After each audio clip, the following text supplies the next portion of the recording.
করে চুল তাকে চুলের যত্ন নেন, স্বাস্থ্য তাকে স্বাস্থ্যকে রক্ষা করেন, স্বাস্থ্য ধরে রাখেন। আজকে যার হাত ধরে আছে সে তাকে তাকে বুকে জড়িয়ে নেন। বন্ধু, তুমি আমার জীবনে সেরা একটা সুযোগ করে দিয়েছো, তুমি আমাকে সেরা একটা আড্ডাতে অ্যাটেন্ড করে দিয়েছো, তুমি আমাকে আমার জীবনের একটা শ্রেষ্ঠ শ্রেষ্ঠ একটা জীবনযাপন করার জন্য আমাকে একটা সিদ্ধান্ত নিতে সহযোগিতা করেছো, রাইট? আপনি প্রোগ্রামের শেষে তাকে জড়িয়ে করতে পারেন, বাট হয়তো বা অনেকে আছেন আপনি তাকে মূল্যায়নটুকু না করে সুন্দর করে তার সাথে কথা বলে বন্ধু চলে যায়, এই যাবেন। এমনও হতে পারে আপনি আর এই জায়গায় দ্বিতীয়বার আসার কোনো সুযোগ নেই, কিন্তু তারই আপনি কেউ না কেউ আসবে, দ্বিতীয়বার কেউ না কেউ আসবে এবং সে তার জীবনমান পরিবর্তন করবে। বাট আপনি কুদ্দুস আপনার মফিজ আপনি আর কোনোদিন মফিজ সাহেব হওয়ার কোনো সুযোগ রাখবেন না। আমরা ধরে নেই আপনার জীবনমান পরিবর্তন মানে করার কোনো সুযোগ পাবেন না। তো সেজন্য ইনশাআল্লাহ আমরা আশা করছি আমরা যে যার মাধ্যমে আছে অবশ্যই তাকে আমাদের জীবনের সর্বোচ্চ করে অ্যাসপেক্ট যেটুকু সম্মান আমরা সম্মান দিয়ে কথা বলবো এবং তাদেরকে আমরা জড়িয়ে ধরে তাদের প্রতি আমরা কৃতজ্ঞ থাকবো। তো সেই সাথে সব কিছুর পিছনে অ্যাজ এ ড্রিম স্বপ্ন ছাড়া কিছু নেই। আল্লাহ তাআলা আপনাকে স্বয়ং স্বপ্ন দেখাচ্ছে। আল্লাহ তাআলা বলছে যদি আপনি শরিয়া হুকুম আহকাম বিধি বিধানগুলো মেনে চলে আসি তাহলে আমরা আমাদের জন্য জান্নাত অবধারিত রাখছে আল্লাহ, তাই না? রাখছে কিনা? আল্লাহ তাআলা কি সেটা আপনাদেরকে স্বপ্ন দেখাচ্ছে না? এবং তাও বলছে বারবার কুরআনে বর্ণনা করে বলছে সে জান্নাতে কি হবে না হবে এবং নাজ নিয়ামত কি আছে আমাদের জন্য বারবার বর্ণনা করে বলে দিচ্ছে। পরিবারের জন্য আল্লাহ স্বয়ং আপনাকে স্বপ্ন দেখাচ্ছে, বা ইফতারের জন্য আমার আপনার স্বপ্ন কি আছে? কি কোনো স্বপ্ন? বাট সে সব কিছুর পিছনে আপনার স্বপ্নটা কাজ করবে। আপনি কি স্বপ্ন দেখছেন কিনা? তো সেজন্য আমাদের স্বপ্ন কি হতে পারে? আমাদের স্বপ্ন হতে পারে আমরা শারীরিকভাবে সুস্থ থাকবো, আমাদের স্বপ্ন হতে পারে আমরা টাইম ফ্রিডম, সময়ের স্বাধীনতা আমাদের মধ্যে থাকবে, আমরা কারো গোলামি করবো না, আমরা কারো অধীনস্থ হবো না, আমরা কারো পা চাটবো না, হ্যাঁ, আমরা কারো বাধা বাধ্যকতা আদেশ নিষেধের মধ্যে করবো না। কারণ আল্লাহ আমাকে আপনাকে সবাইকে উন্মুক্ত স্বাধীন মানুষ হিসেবে প্রেরণ করেছে। আমি কারো গোলামি করার জন্য আসি নাই। রাসূল সাল্লাল্লাহু আলাইহি ওয়াসাল্লাম যখন পৃথিবীতে আসছেন মানবের কল্যাণের জন্য আসছেন, সত্যের বার্তা দেওয়ার জন্য আসছেন, এবং তখন রাসূল সাল্লাল্লাহু আলাইহি ওয়াসাল্লাম প্রত্যেকটা গোলাম দাসীকে আজাদ করছে। কাউকে গোলামি করার জন্য দেয় নাই, কাউকে দাসত্ব করার জন্য দেয় নাই, সবাইকে আজাদ করছে, সবাইকে মুক্ত করছে, সবাইকে স্বাধীন করছে। বাট এখন আমরা ডিজিটাল গোলাম হয়ে যাচ্ছি। কেমন ডিজিটাল গোলাম হয়ে যাচ্ছি? 10,000 টাকা বেতন, 15,000 টাকা বেতন, 20,000 টাকা বেতন, ওই বেতন ওই স্যালারি আমাকে আপনাকে গোলাম বানাচ্ছে। আজকে দাসত্ব করছে আমরা কারো না কারো সকাল থেকে সন্ধ্যা পর্যন্ত ক্ষুধার 30টা দিন প্রত্যেকটা বছর এভাবে প্রত্যেকটা সময় আমরা চাকরি জীবন পার করছি, আর আমরা গোলামি করে যাচ্ছি। বাট আমাদের চাওয়া কি, পাওয়া কি, ইচ্ছা কি, স্বপ্ন কি, কিছু তো নাই।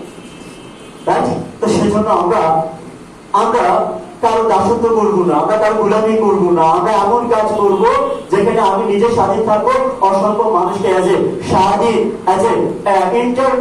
এন্টারপ্রেনিয়র করবো, তবে ইন্ডিপেন্ডেন্ট ভাবে স্বাধীন বা উদ্যোক্তা বানাবো আমরা, রাইট?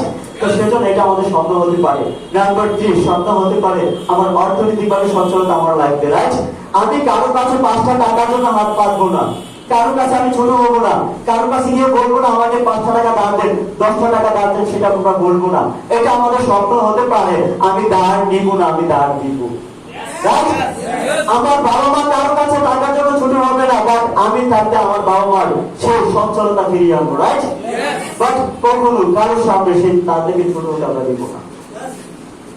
আমার বাবার সামনে দিয়ে চাচা বড় মাছটা নিয়ে হেঁটে যাচ্ছে, বাবা শুধু তাকিয়ে আছে, সেই সামর্থ্য নাই মাছটা কিনা নেয়, রাইট?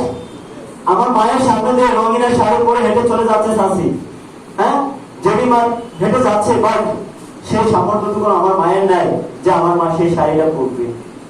আমি আপনি বেঁচে আছি কেন?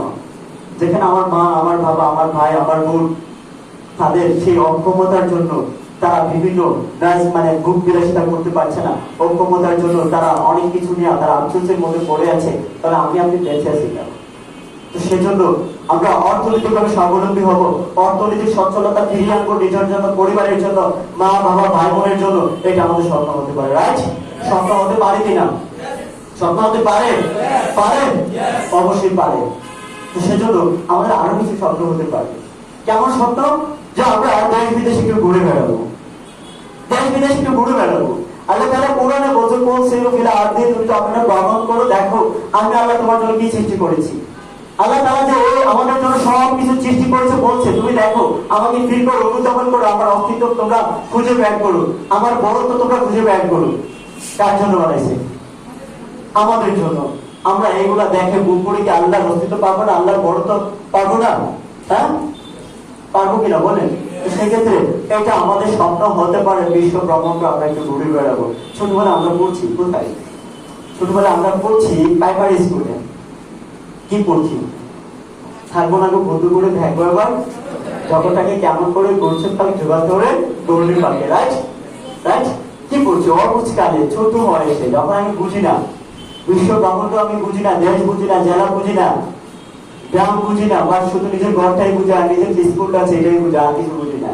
তখন আমরা বলছি থাকবো না বন্ধু করে দেখবো জগৎটাকে কেমন করে করছে বা যুগান্তরের গভীর পাকে। বাট এখন অবুঝ কালে যদি এটা পড়ে থাকি, বাট এখন বুঝের সময় আমরা কি করছি বলেন?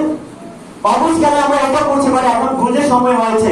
আমরা এখন বুঝে আমরা চাইলে আমাদের মধ্যে, আমাদের হাতের মধ্যে সবকিছু নিয়ে আসতে পারি, বাট এখন আমরা কি করছি? হ্যাঁ, থাকবো না গো বন্ধু করে ব্যাগ বরাবর, হ্যাঁ জগৎটাকে কেমন করে ঘুরছে তোমার পিছনে অসংখ্য মানুষ রঙিন করে, না মানে মেয়ের পিছনে ঘুরছো, তাই না? আর মেয়েরা ছেলেদের পিছনে ঘুরছে, এটাই স্বপ্ন না? মানে তোমরা কবিতাটা কিভাবে বানিয়ে দিচ্ছ? হ্যাঁ, কি করে একটা মেয়ে ছেলের পিছনে ঘুরানো যায়, আর একটা ছেলে একটা মেয়ের পিছনে কিভাবে ঘুরানো যায়? হ্যাঁ, ঘুরা যায়। এটাই তো, এটাই আমাদের স্বপ্ন ছিল না? একটা স্বপ্ন ছিল, অবশ্যই এটা আমাদের স্বপ্ন ছিল না? আমরা সেই জিনিসটা আমরা ঘুরে বেড়াবো, দেখবো এবং আমরা খুব করবো, এটা আমাদের স্বপ্ন হতে পারে। তারপর একটা বাড়ি হবে, একটা গাড়ি হবে, অথবা একটা হ্যাপি ফ্যামিলি হবে, এটা আমাদের স্বপ্ন হতে পারে। রাইট? হতে পারবি না বলে? আমার একটা গাড়ি হবে, আমার মাকে, আমার বোনকে, আমার যে পরিবারটা আছে তাদেরকে আমি দিব না পাবলিক ট্রান্সপোর্টে চলার জন্য, আমি দিব না আমার মাটাকে আরেকটা পুরুষের পাশে বসার জন্য, আমি দিব না আমার বোনকে আরেকটা যুবক ছেলের পাশে বসার জন্য। রাইট? হ্যাঁ, দেন আমি আমার প্রাইভেট কার মেনটেন করবো, এটা আমাদের স্বপ্ন। যতদিন না মেনটেন না করতে পারবো ততদিন আমার থামাথামি নাই, ততদিন আমি লড়ে যাবো, ততদিন আমি ফাইট করে যাবো, যুদ্ধ চালিয়ে যাবো। রাইট? তো সেক্ষেত্রে এরকম একটা স্বপ্ন আমাদের মধ্যে কি থাকা উচিত কিনা বলেন? থাকা উচিত। এরকম স্বপ্নগুলো কি আমাদের লাগবে? লাগবে। ম্যাডাম ঘুমায় ঘুমায় লাগবে না? ঘুমায় ঘুমায়, হ্যাঁ। আমাদের এপিজি আবুল কালাম কি বলছে? যে স্বপ্ন ওইটা নয় যে স্বপ্ন তুমি ঘুমিয়ে ঘুমিয়ে দেখো, স্বপ্ন হচ্ছে এইটা যে স্বপ্ন বাস্তবায়নের 50% ঘুমাতে দেয় না। রাইট? আমরা কি ঘুমায় ঘুমায় দেখি না? এই নিউইয়র্কে যাচ্ছি, এখানে যাচ্ছি, ওখানে যাচ্ছি, আড্ডা দিচ্ছি, পার্টি দিচ্ছি, কত কিছু করছি ঘুমাই ঘুমিয়ে স্বপ্ন, তাই না? ঘুম থেকে উঠে দেখি একটা ভালো খাতা বাবা নিচ্ছে নাই, তাই না? একটা ভালো খাতা নাই, দুশোটা ভিতরের কথা, বাট স্বপ্ন দেখছি 5 স্টার রেস্টুরেন্টে ঘুরে বেড়াচ্ছি। হ্যাঁ, তাহলে সেটা স্বপ্ন না। স্বপ্ন যেটা আমাদের ঘুমাতে দিবে না ততদিন না বাস্তবায়ন না করতে পারছি। রাইট? তো সেজন্য এই স্বপ্নগুলো আমাদের হতে পারে, তবে that right decision more important. আপনার সঠিক সিদ্ধান্ত, আপনার সঠিক পরিশ্রম, সঠিক এফোর্ট আপনার টু অ্যাচিভ ইউর ড্রিম, আপনার স্বপ্ন বাস্তবায়ন করে দিবে। রাইট? বাট আমরা যদি সঠিক একটি সিদ্ধান্ত না নিতে পারি এবং আমাদের এফোর্টটা না দিতে পারি, তাহলে কখনো আমাদের স্বপ্ন বাস্তবায়ন হবে না। আজকাল মানুষ, আজকাল সমাজের মানুষ তিনটা ভয়ে আতঙ্কে বিরাজমান আছে। কয়টা? তিনটা ভয়ে, তিনটা আতঙ্কে বিরাজমান আছে। এর মধ্যে কি কি আমি দেখাচ্ছি আপনাদেরকে। নাম্বার 1 হচ্ছে ফিয়ার অফ ডিজিজ, রোগের ভয়। নাম্বার 2 হচ্ছে ফিয়ার অফ পভার্টি, দারিদ্রতার ভয়। নাম্বার 3 হচ্ছে ফিয়ার অফ আনএমপ্লয়েড, বেকারত্বের ভয়। এই তিনটা ভয় আজকাল মানুষ কি করছে? হ্যাঁ, ভয়ে খুব বেশি আতঙ্কের মধ্যে পড়ে আছে। রাইট? তো সেজন্য নাম্বার 1 যে ভয়টা আমাদের মধ্যে, মানে অসুস্থতার যে ভয়টা, দেখুন আমাদের মাঝে মধ্যে যেটা দেখা যায় সেটা হচ্ছে আমাদের হাত পা ধীরে ধীরে ব্যথা করছে। রাইট? মাঝে মধ্যে প্যাট ব্যথা করছে, মাঝে মধ্যে চোখ কান মুখ এগুলো জলাপোড়া করছে, মাঝে মধ্যে আমাদের বুকে ব্যথা করছে, মাঝে মধ্যে ডায়রিয়া হচ্ছে। রাইট? হ্যাঁ, মাঝে মধ্যে আমাদের ছোটখাটো সমস্যাগুলা, ছোটখাটো সিম্পটম গুলা আমাদের মধ্যে দেখা দিচ্ছে। বাট আমরা তখন কি করি? আমরা তখন যেটা করি সেটা হচ্ছে ও ফার্মেসি আঙ্কেল একটা প্যারাসিটামল দেন, একটা নাভা দেন, একটা সেট্রো দেন, নাকি? আমরা আমাদের মতো করে দু একটা ট্যাবলেটের নাম বলে এই ট্যাবলেটটা নিয়ে আমরা খেয়ে আমরা নিরাময় করার চেষ্টা করছি, বাট এটা যে দিন দিন দিন দিন বড় হচ্ছে সেই দিকে আমরা খেয়াল রাখছি না, রাইট? একটা ছোট্ট একটা গ্যাস্ট্রিক থেকে আপনাকে আলসার হতে পারে, ক্ষত হতে পারে, আর ছোট্ট একটা ক্ষত থেকে আপনার ক্যান্সার হতে পারে, এই চিন্তা আমরা কখনো করি না। আর ক্যান্সারের অবস্থাটা কি দেখেন, পৃথিবীতে মৃত্যুর অন্যতম প্রধান কারণ হচ্ছে ক্যান্সার। বিশ্বে যত মৃত্যু হচ্ছে প্রায় 13% ঘটে ক্যান্সারের কারণে। বিশ্বের উন্নত অনুন্নত প্রত্যেকটা দেশে ক্যান্সার একটা ভয়াবহ সমস্যা, রাইট? বাট আমাদের ক্যান্সার প্রতিরোধে এখনই সমস্যা, মানে প্রয়োজনীয় উদ্যোগ গ্রহণ করতে হবে। তো সেজন্য ক্যান্সার সমস্যাটা কি, বিশ্বে কি, বাংলাদেশে কি, একটু দেখুন ভালো করে। এখানে বলা আছে স্তন ক্যান্সার মারা যায় 5,20,000 মানুষ প্রতি বছর পৃথিবীতে, রাইট? এবং এখানে বলা আছে মলদ্বার ক্যান্সারে 4,45,000 মানুষ মারা যায়, 8 লাখ মানুষ মারা যায় পাকস্থলী ক্যান্সারের কারণে। আছে কিনা? এমন আছে কিনা? অবশ্যই হচ্ছে। সেই সাথে 13 লক্ষ মানুষ মারা যাচ্ছে ফুসফুস ক্যান্সারে, রাইট? এবং বাংলাদেশের অবস্থা কি, এখানে বাংলাদেশের অবস্থা বলা আছে প্রতি বছর আমাদের এখানে প্রতি বছর যেটা হচ্ছে নতুন করে ক্যান্সারে আক্রান্ত হচ্ছে 2 লক্ষ রোগী, এর মধ্যে 1,50,000 কি হয়, মারা যায়, আর 50 লক্ষ সুস্থ ট্রিটমেন্ট, মানে ট্রিটমেন্ট তারা সুস্থ থাকে এবং তারা ভালোভাবে ফিরে আসে। বাট আমরা কখনো চিন্তা করতে পারি না আমাদের ছোট্ট একটা সমস্যা যে বড় হতে পারে, হ্যাঁ? তো সেজন্য আমরা স্বাস্থ্য মানে সচেতনতা দরকার আছে কিনা বলেন। আর এই দিয়াছে এই কোম্পানি এই প্রতিষ্ঠান আপনাকে স্বাস্থ্য সচেতন করবে। নাম্বার 1। নাম্বার 2, আমরা দেখতে পাচ্ছি ফিয়ার অফ পভার্টি, মানে দারিদ্রতার ভয়। দারিদ্রতা কি জিনিস, ছোট্ট একটা ভিডিও দেখাচ্ছি কয়েক সেকেন্ডে, ভিডিওটা একটু ভালো করে দেখুন। সাউন্ড নাই, শুধু ভিডিওটা আমরা দেখছি, দেখুন। ও সরি,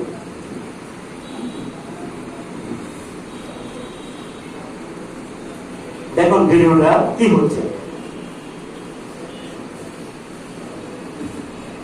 টিসিপির যে পণ্য দেয়, সরকারি যে পণ্যগুলা দেয়, মানে হচ্ছে যে গাড়িতে যে সরকারি পণ্যগুলা দেয়, 200 টাকার পণ্যটা 120 টাকা পাওয়া যায়, রাইট?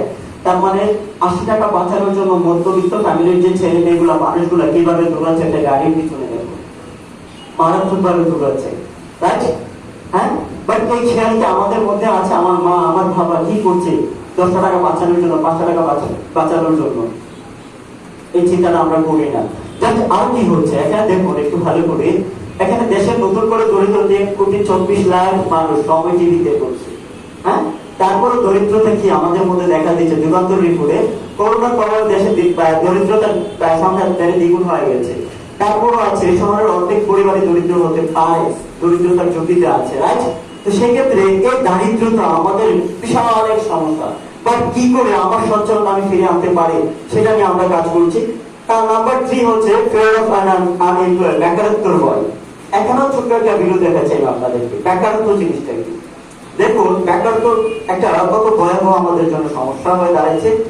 বেকারত্ব হচ্ছে এটা হচ্ছে আমাদের ব্রাহ্মণবাড়িয়া পুলিশ লাইনের একটা ভিডিও, যেখানে লাখ 50 জন পুলিশ নেবে, কনস্টেবল নেবে, ছেলে এবং মেয়ে উভয়জন থেকে 50 জন, বাট একসাথে জড়ো হয়েছে 10,000 মানুষ, 10,000 ছেলে মেয়ে। কিন্তু ওখান থেকে ফিরে আছে 9,950 জন ফিরে আছে, বাট চাকরি হয়েছে কয়জনের, 50 জনের। বেকারত্ব কি যারা এখানে গেছে তারা বুঝতে পারছে এবং হারে হারে টিয়ার পেয়েছে। এই হচ্ছে বেকারত্ব। শুধু বেকারত্বের ভিডিও না, কয়েকটা রিপোর্ট দেখাচ্ছে আপনাদেরকে। রিপোর্টে বলছে শিক্ষা প্রতিষ্ঠানগুলো বেকার তৈরি কারখানায় পরিণত হয়ে গেছে। সরকাররা শিক্ষিত বেকার তৈরি করতে চায় না। লেখাপড়া শেষে উদ্যোক্তা হতে হবে। প্রাইম মিনিস্টার শেখ হাসিনা যুবকদের উদ্দেশ্যে বলা কি বলছে, চাকরির পিছনে না ছুটে উদ্যোক্তা হও। উদ্যোক্তা মানে তুমি চাকরি করবো না, তুমি চাকরি দিবা, তুমি কাজের জন্য অন্যের পিছনে ঘুরবো না, তোমার পিছনে অন্যরা ঘুরবে, হ্যাঁ? এমন একজন উদ্যোক্তা হও তুমি। বলেন তো, সারা বাংলাদেশের মানুষ যদি ভিক্ষা তালা নিয়ে রাস্তায় নেমে যায়, ভিক্ষা দিবে কে? কে দিবে ভিক্ষা? যাওয়ার মতো কি কেউ আছে? হ্যাঁ, সারা বাংলাদেশের মানুষ ভিক্ষা তালা নিয়ে রাস্তায় নেমে গেছে, ভিক্ষাটা দিবে কে? আছে কেউ ভিক্ষা দেওয়ার মতো? বাট সারা বাংলাদেশের মানুষ প্রত্যেকটা ঘরে ঘরে এমন আছে কিনা যে চাকরির প্রত্যাশা করে না? সবাই তো চাকরির প্রত্যাশা করে, সবাই তো চাকরি চায়, সবাই চাকরির প্রত্যাশা করে তারা বেঁচে আছে। বাট আমার কথা হচ্ছে চাকরিটা দিবে কে? এই জন্য 2013 সালে সরকার একটা উদ্যোগ নিয়েছিলেন যে একটি খামার একটি বাড়ি। সবাই উদ্যোক্তা হবে, সবাইকে উদ্যোক্তা হতে হবে, সবার বাড়িতে একজন উদ্যোক্তা রাখতে হবে। বাট সেটা ধাক্কা দিয়েও আমাদের উদ্যোক্তা বানাতে পারে না, রাইট? তো সেজন্য আমরা টাইম অফ এন্টারপ্রেনিয়রশিপ সময়ের সাথে যদি আমরা উদ্যোক্তা হতে পারি, আমি আপনাদেরকে কিছু সুযোগ দেখাচ্ছি। ওয়ার্ল্ড ওয়াইড কিছু সুযোগ। ওয়ার্ল্ড ওয়াইড সুযোগ হচ্ছে আমরা একটা পাবলিকেশন বিজনেস করতে পারি, হোটেলিজম ব্যবসা করতে পারি, এডুকেশন ব্যবসা করতে পারি, ট্যুরিজম ব্যবসা করতে পারি, আমরা ওয়ার্ল্ড ওয়াইড সাপ্লাই চেইন পণ্য সরবরাহ করার জন্য ব্যবসা করতে পারি, তারপর বিগ ডাটা তন্ত্রের ব্যবসা করতে পারি, মিডিয়ার ব্যবসা করতে পারি, নিউ মেডিকেল ব্যবসা করতে পারি, নিউ ডিগ্রি সিলিং এর ব্যবসা করতে পারি। বাট আমরা যেটা একটা দেখবো যে সুযোগটা আমরা নিতে পারি সেটা হচ্ছে নিউ ডিগ্রি সিলিং, সরাসরি পণ্য বিপণন প্রক্রিয়া। আমরা ওয়ার্ল্ড ওয়াইড অনেকগুলো সুযোগ নিতে পারি, এতগুলো সুযোগের দরকার নাই, বাট একটার দিকে তাকাই, সেটা কি new direct selling. Direct selling মানে কি সরাসরি পণ্য বিপণন প্রক্রিয়া, অ্যাজ এ ডিলার, হোলসেলের মার্কেটের দোকানদার, কাস্টমার এইভাবে হাত পায়ে হাত প্রোডাক্টগুলো আসবে না, পণ্যগুলো এইভাবে আসবে না। ডিরেক্টলি একটা প্রোডাক্ট ফ্যাক্টরি থেকে লঞ্চ করবে এবং সরাসরি কাস্টমারের কাছে পৌঁছে যাবে, এটাকে ডিরেক্ট সেলিং বলে, রাইট? বাট এই ডিরেক্ট সেলিং এ আমরা কি কি সুযোগ সুবিধা পেতে পারি, আমি সেই কয়েকটা সুযোগ দেখাচ্ছি আপনাদেরকে। নাম্বার 1 আমরা যেটা পেতে পারি সেটা হচ্ছে লো স্টার্টআপ কস্ট, অল্পতে শুরু করতে পারি। তারপর নাম্বার 2 লো রিস্ক, কোনো ঝুঁকি থাকবে না এই জায়গায়। কেন ঝুঁকি থাকবে না? এই জন্যই থাকবে না কারণ এখানে কোনো রিস্ক নাই, রাইট? মানে এই জন্য এখানে কোনো ইনভেস্ট নাই, এই জন্য রিস্ক থাকবে না। আমার যদি বিনিয়োগ থাকে, মানে হচ্ছে আমি কারো কাছে টাকা দিয়ে রাখছি, তার মানে এটা একটা ভুল, সে কখন টাকা রেখে পালায় চলে যাবে, রাইট? বাট আমার কারো কাছে টাকা দেওয়া নাই, মানে বিনিয়োগ করে নাই, সেখানে কি ঝুঁকি আছে? ঝুঁকি আছে। আমি 10টা টাকা দোকানে দিলাম, চিপস পেয়ে গেলাম, চিপস খেয়ে ফেলছি, দোকান পুড়ে গেছে বা ভাইকে চলে গেছে, এতে আমার কোনো সমস্যা আছে? এতে করে দোকানদার আমার কাছে ঋণী না, আমি দোকানের কাছে ঋণী না, রাইট? রাইট? সবাই সবার সেপারেশনে আছে, রাইট? তো সেজন্য এখানে কোনো রিস্ক কাজ করছে না। বাট আমাদের এখানে কোনো বিনিয়োগ কিংবা কোনো ধরনের ইনভেস্ট নাই, যার ধরুন কোনো ধরনের রিস্ক কাজ করে না আমাদের মধ্যে। নাম্বার 3 নো রিটার্ন কস্ট, এখানে লুকাইতে কোনো টাকা নেই। তারপর হচ্ছে নো এক্সপ্রেস, আপনার অভিজ্ঞতার প্রয়োজন নাই, আপনার অভিজ্ঞতার প্রয়োজন নাই। আপনি আপনি যখন কাজ করে যাবেন তখন আমাদের ট্রেনিং প্রশিক্ষণগুলোর মাধ্যমে আপনি